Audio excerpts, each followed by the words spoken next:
The girl said it quietly, the way children say things they know adults won't believe. "Don't drink that, Mr. Alderton. Please." Nobody heard her except the man she was talking to, and he almost didn't listen. Lawrence Alderton had built his firm from a single rented office on King Street in downtown Toronto to one of the most respected estate law practices in Ontario.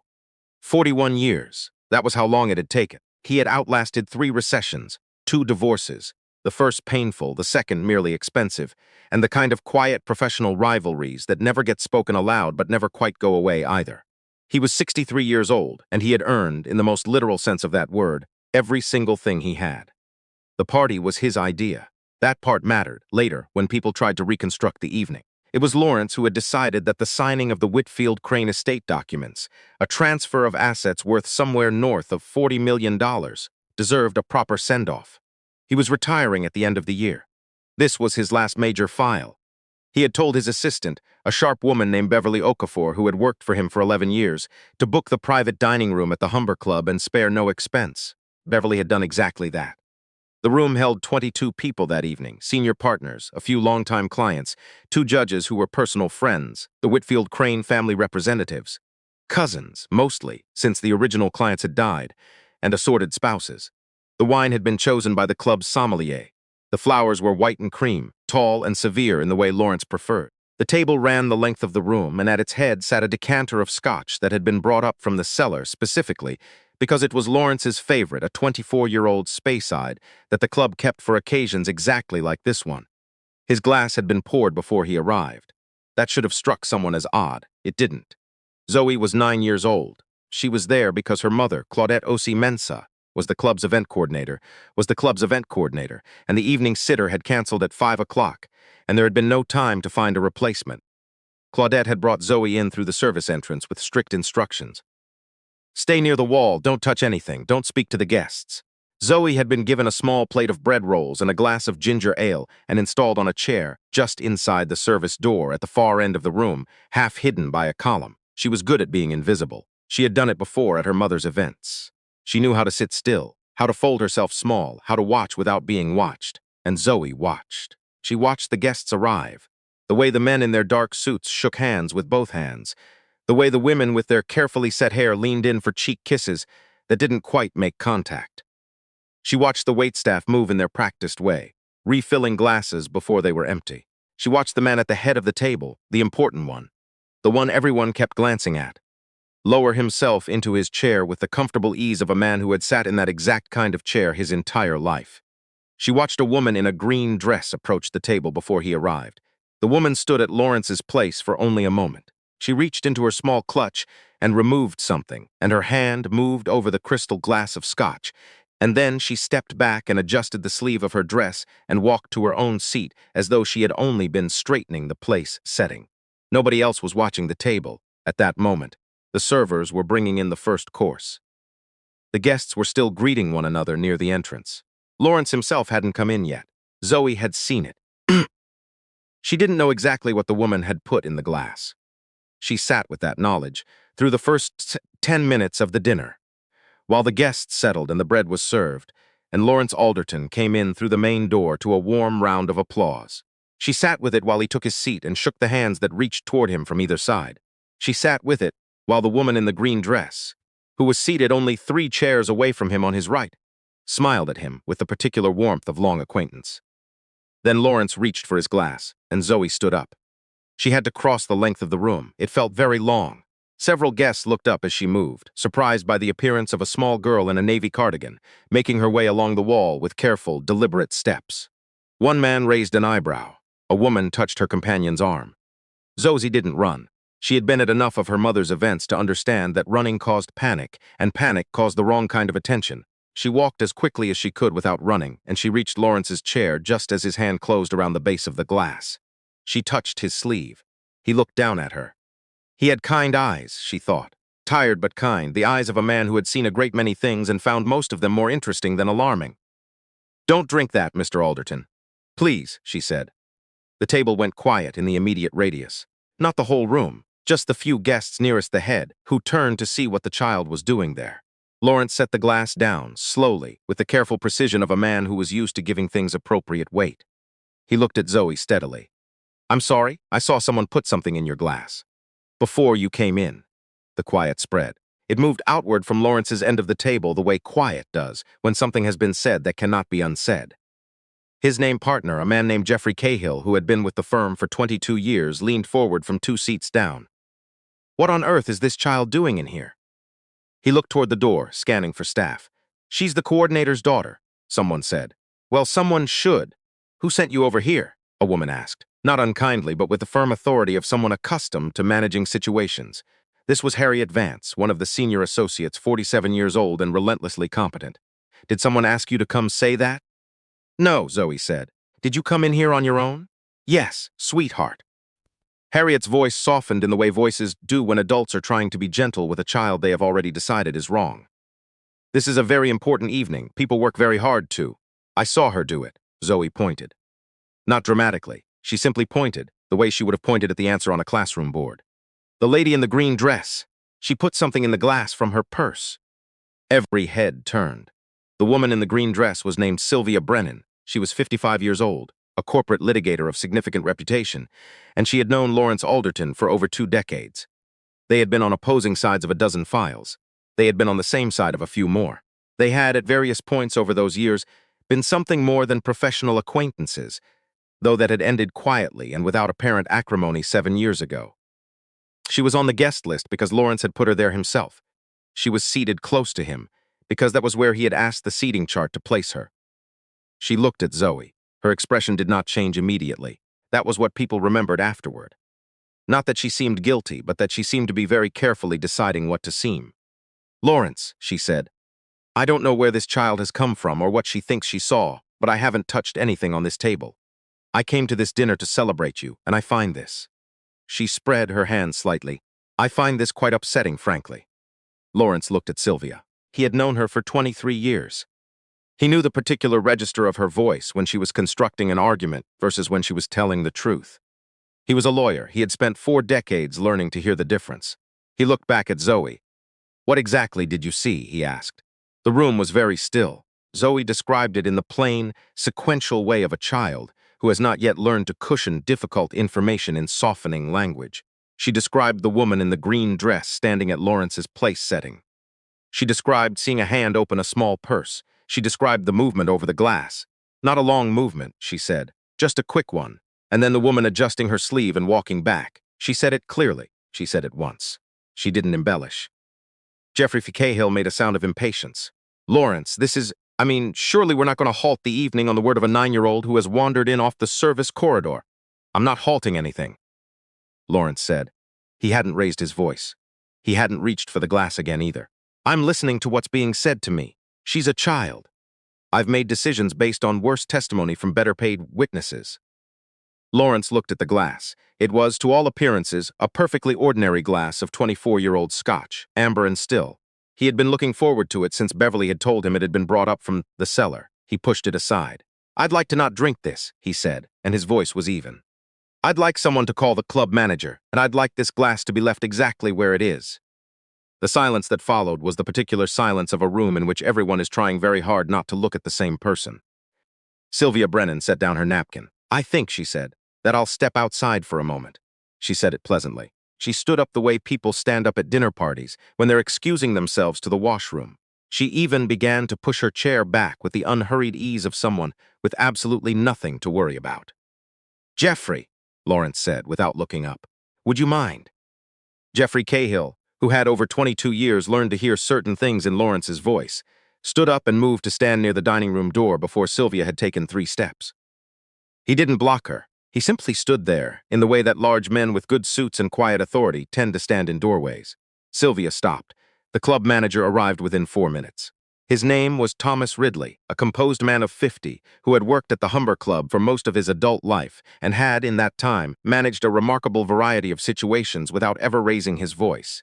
He assessed the room and the class and the general atmosphere with the careful efficiency of a man who understood that discretion and action were not mutually exclusive. He called the police. He did it from the hallway, quietly, on his own phone. While they waited, Lawrence Alderton sat at the head of his table and did not drink anything. Zoe sat in the chair that Harriet Vance had pulled over for her, between the column and the wall, with a second glass of ginger ale that someone had brought, and she watched. Sylvia Brennan stood near the door. She was no longer pleasant. She was no longer unpleasant either. She had arrived at some middle place that was harder to read than either. A stillness that might have been composure or might have been something else. No one spoke to her. No one spoke much at all.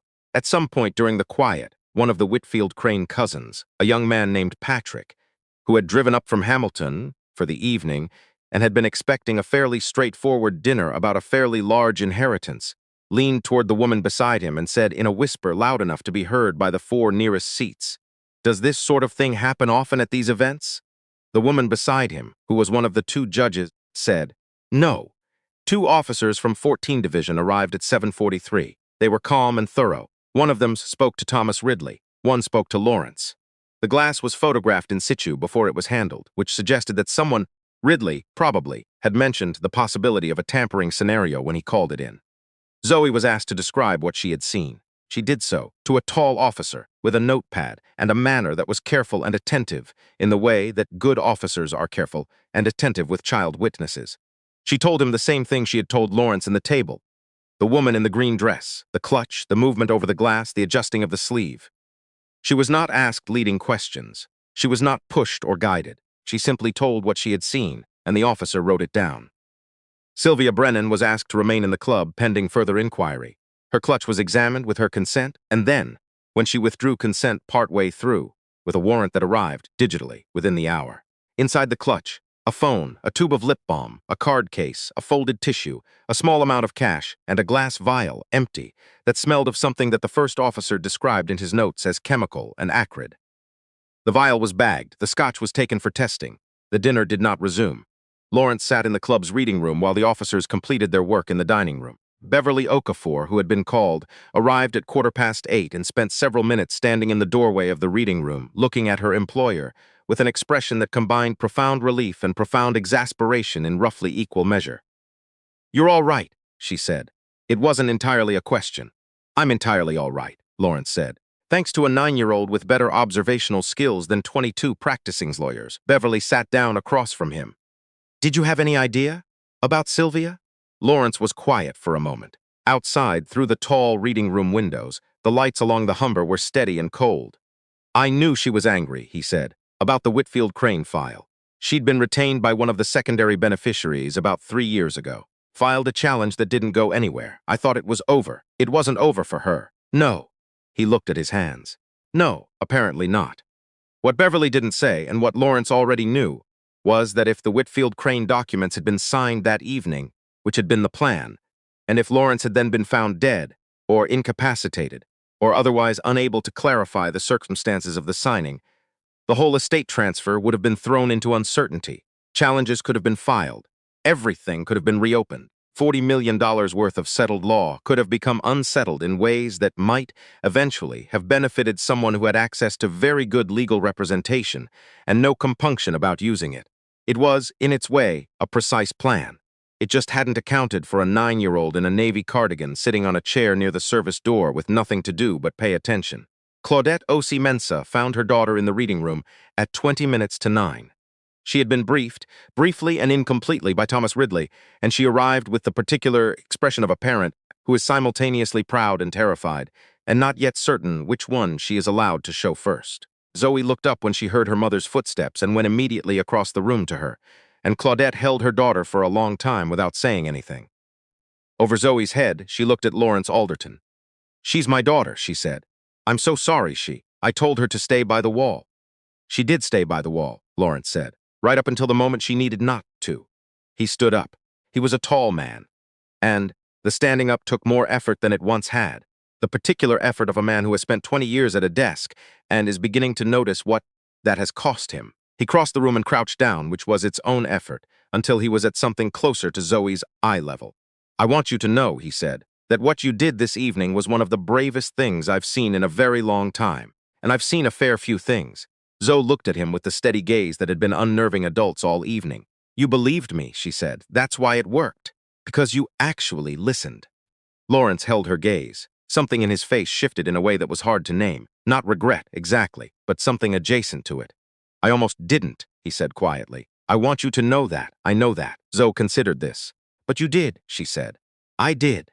She seemed to find this acceptable. She took her mother's hand. The toxicology report came back 10 days later. The substance in the vial was identified as a synthetic cardiac glycoside. Not a common poison, not the kind of thing someone purchases casually. The concentration found in the scotch was, according to the forensic toxicologist's report, more than sufficient to cause acute cardiac events in a man of Lawrence's age and medical history. The medical history part was, the Crown prosecutor later noted, specifically relevant. Sylvia Brennan had, some years earlier during the period when she and Lawrence had been more than professional acquaintances, been present for at least 2 conversations with his cardiologist about his arrhythmia. She had paid attention. The wrong kind, it turned out. Sylvia Brennan was charged with attempted murder. She retained counsel. Good counsel, the kind her reputation warranted. And the proceedings were long and technical and often quiet, the way serious criminal proceedings tend to be. She did not in the end dispute the forensic evidence. She disputed intent, and then she disputed degree, and then she accepted a plea. Lawrence did not attend the sentencing. He had said what he needed to say in his victim impact statement, and he had said it clearly and without dramatics, which was the only way he knew how to say anything. Jeffrey Cahill, to his credit, apologized. Not publicly, but directly. He called Lawrence on a Tuesday evening and said that he had been wrong to dismiss the child's account and that he was sorry for it. And Lawrence told him that he'd done no worse than anyone else in the room had been inclined to do. And that was probably more true than either of them wanted to acknowledge. In December, Lawrence Alderton formally retired from the practice of law. The send-off was smaller than originally planned. A lunch at the firm. 20 people, no speeches that ran over 5 minutes. Beverly cried, which she would have been mortified to admit, and so she didn't. Jeffrey gave a speech that was largely composed of accurate, if carefully selected, recollections. 2 days before the lunch, Lawrence met with his personal solicitor and established a trust account in the name of Zoe Osi Mensah. The terms were simple. The funds were to be held and grown until Zoe turned 19, at which point they were available for any educational purpose she chose. University, college, trade certification, professional training. The terms were deliberately broad, because Lawrence was a lawyer and lawyers write terms broadly when they want to make sure they don't accidentally exclude something. He wrote a letter to go with the trust documents. He wrote it by hand, on the firm's letterhead, which felt like the right combination of formal and personal for what he was trying to say. Dear Zoe, you did something this past November that I have thought about every single day since. Not only what you did, the seeing, the standing up, the crossing of that room, but what you said to me afterward. You told me that it worked because I listened. I want you to know that I have carried that with me. I spent 41 years in rooms full of people who were very good at talking. I was one of them. I am still one of them, in the clearest possible way, that listening is the thing that matters. That the person in the room most worth hearing is not always the loudest one, or the oldest one, or the most credentialed one. Sometimes it's the person sitting quietly near the wall, paying attention, waiting to see if anyone will actually hear them. I heard you. Not quite quickly enough, but I heard you. For whatever time I have left to do things better. This trust is not a reward for what you did.